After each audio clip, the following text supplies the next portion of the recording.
Assalamualaikum warahmatullahi wabarakatuh. Di sini saya akan menjelaskan materi mengenai akuntansi manajemen Islam. Pembahasan yang pertama yaitu dasar penerapan akuntansi manajemen Islam. Akuntansi manajemen Islam tentu tidak dapat dipisahkan dari konsep akuntansi Islam.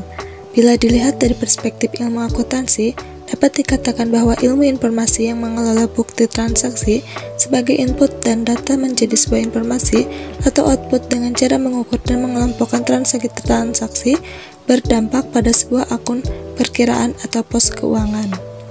Khusus akuntansi manajemen Islam mengharuskan sebuah perusahaan memiliki etika bisnis yang sesuai dengan bisnis Islam dan tanggung jawab sosial.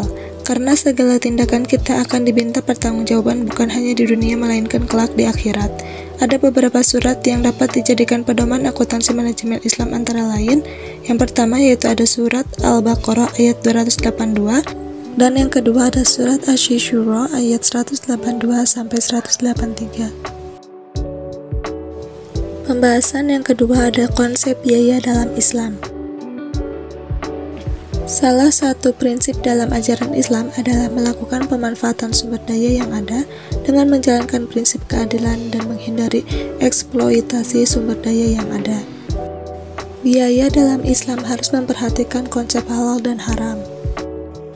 Pada akuntansi manajemen Islam menitik beratkan tentang sumber pembiayaan khususnya dalam memproduksi barang dan jasa dalam Islam harus qat'i atau jelas dalam artian harus jelas memproduksi barang halal dan jelas asal biaya yang digunakan dalam kegiatan produksi tersebut.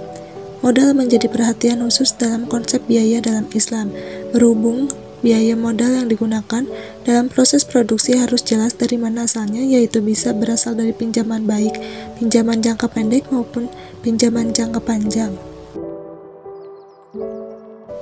Menurut ajaran Islam, segala bentuk aktivitas manusia dalam bermuamalah tidak boleh mengandung unsur maghrib yaitu maisyir atau goror dan riba.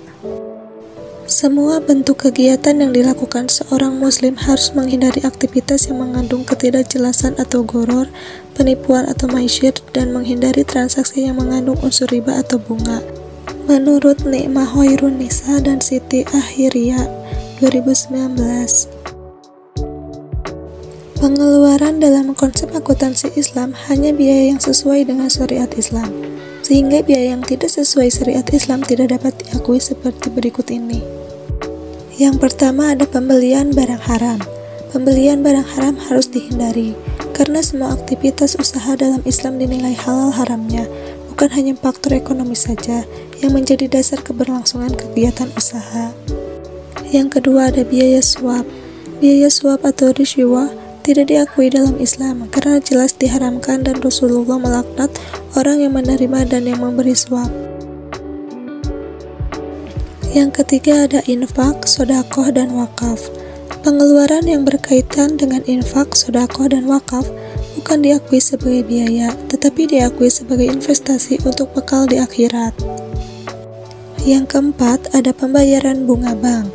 Pengeluaran untuk membayar bunga bank tidak diakui sebagai biaya dalam Islam, karena bunga bank haram hukumnya, berhubung mengandung unsur riba. Dan yang kelima, pengeluaran zakat.